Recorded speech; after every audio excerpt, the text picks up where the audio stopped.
नमस्कार, आप देख रहे हैं एफएम न्यूज। आपके साथ मैं हूं आस्था श्रीवास्तव। रुक करते हैं अब खबरों की ओर। प्रधानमंत्री नरेंद्र मोदी हिमाचल प्रदेश के दौरे पर हैं। उन्होंने बिलासपुर के मंच से देशवासियों को विजयादशमी की शुभकामनाएं दी हैं। पीएम मोदी सबसे पहले बिलासपुर में बनकर तैयार हुए एम्स का उद्घाटन करने पहुंचे। इसके बाद प्रधानमंत्री मोदी राज्य में 3,650 करोड़ रुपए से अधिक की परियोजनाओं की आधारशिला भी रखी। उन्होंने कहा कि बिलासपुर को आज शिक्षा और स्वास्थ्य का डबल उपहार मिला है। पीएम मोदी ने कहा कि 8 सालों में देश अब पुरानी सोच को पीछे छोड़कर नई सोच के साथ आगे बढ़ रहा है।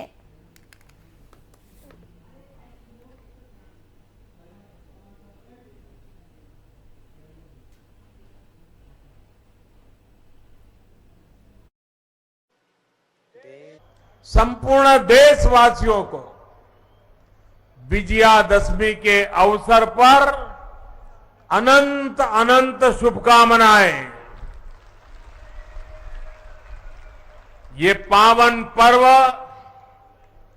हर बुराई से पार पाते हुए अमृत काल के लिए जिन पंच प्राणों का संकल्प देश ने लिया है, उन पर चलने के लिए नई ऊर्जा देगा।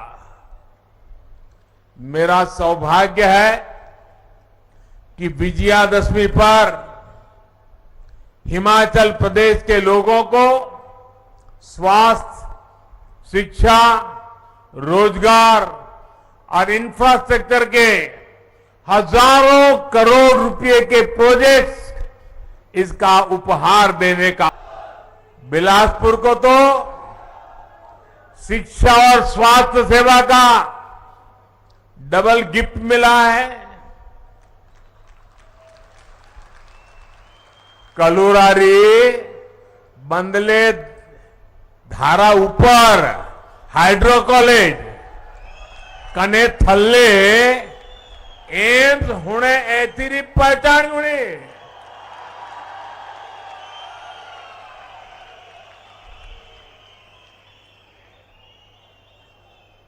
भाइयों और बहनों, यहां विकास योजनाओं को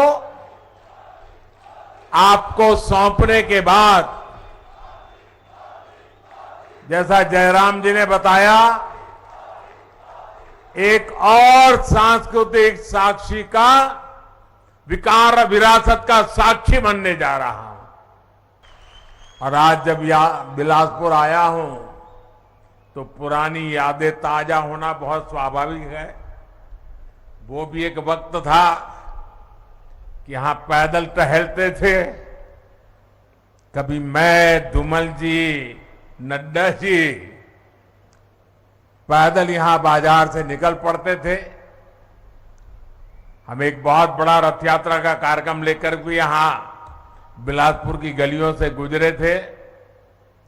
और तब स्वर्ण जयंती रथ यात्रा यहां से होकर, और वो भी मेन मार्केट से निकली थी और वहां जनसभा हुई थी। और अनेक बार मेरा यहां आना हुआ, आप लोगों के बीच रहना हुआ है। हिमाचल की इस भूमि पर काम करते हुए मुझे निरंतर हिमाचल की विकास यात्रा का सही यात्री बनने का अवसर मिला है। पहले सरकारें शिलान्यास का पत्थर लगाती थी और चुनाव निकलने के बाद भूल जाती थी। आज भी हिमाचल में जाओगे, हमारे धूमल जी ने एक बार कार्यक्रम किया था, कहां कहां पत्थर पड़े हैं ढूंढने का। और ढेर सारे ऐसे कार्यक्रम जहां पत्थर पड़े थे, काम नहीं हुआ था। मुझे याद है, मैं एक बार रेलवे का रिव्यू कर रहा था।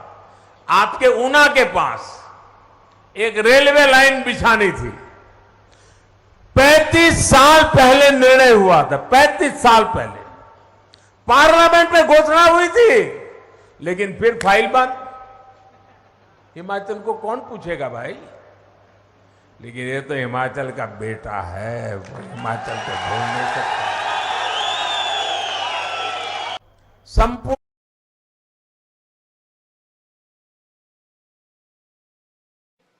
देशभक्ति की वीर हुंकार, उठे भारत माँ की जय जयकार। हो किसान या हो श्रमजीवी, व्यवसायी या सैनिक हो, अध्यापक। गृह मंत्री अमित शाह जम्मू कश्मीर के दौरे पर हैं। उन्होंने बारामूला में एक जनसभा को संबोधित किया है और साथ ही साथ इसके बाद गृह मंत्री अमित शाह के जम्मू कश्मीर दौरे को लेकर क्या कुछ कहा है उन्होंने, सुनिए। पीर पंजाल की पहाड़ियां और चिनाब और कश्मीर घाटी से बना हुआ एक क्षेत्र दुनिया में सबसे खूबसूरत क्षेत्रों में माना जाता है। मैं यहां 3 दिन से हूं, आज तीसरा दिन है। मैं जहां पर भी गया एलजी साहब को मैं विशेष धन्यवाद देना चाहता हूं। मोदी जी और मनोज सिन्हा जी ने जो विकास के काम किए हैं उसकी खुशी यहां की जनता के चेहरे पर दिखाई पड़ती है। कुछ दिन पहले महबूबा मुफ्ती जी का मैंने एक ट्वीट पढ़ा था कि एचएम आप आ रहे हो, हिसाब देकर जाना कि क्या दिया है कश्मीर को। महबूबा जी कान खोलकर सुन लीजिए, आंख खोलकर देख लीजिए, आप और फारूक साहब दोनों देख लीजिए। हमने क्या दिया है इसका मैं हिसाब देता हूं, मगर 75 साल तक आपके 3 परिवारों ने यहां शासन किया, उन्होंने क्या दिया उसका हिसाब जरा बाद में करना। सबसे पहला काम मोदी जी ने गांव तक जमहूरियत को पहुंचाने का किया है। मित्रों, आज मैं पूछने आया हूं फारूक साहब और महबूबा जी को, आप हिसाब लाइए 70 साल तक ये 3 परिवारों ने शासन किया, कितना इन्वेस्टमेंट आया जम्मू कश्मीर में, कितनी इंडस्ट्री आई, कितने कल कारखाने लगे, कितने युवाओं को रोजगारी मिली। 70 साल के अंदर सिर्फ 15,000 करोड़ का इन्वेस्टमेंट आया और मोदी जी ने ये 3 साल में 56,000 करोड़ का इन्वेस्टमेंट आज जम्मू कश्मीर में आने का काम किया है। कि धारा 370 के कारण मेरे गुर्जर, बकरवाल और पहाड़ियों को आरक्षण का फायदा नहीं मिलता था। आप लोगों को अब तक आरक्षण मिलता था क्या बताइए? मिलता था?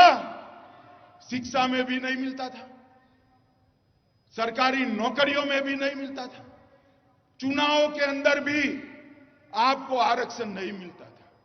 मोदी जी ने धारा 370 हटाई और अब एसटी का आरक्षण मिलेगा।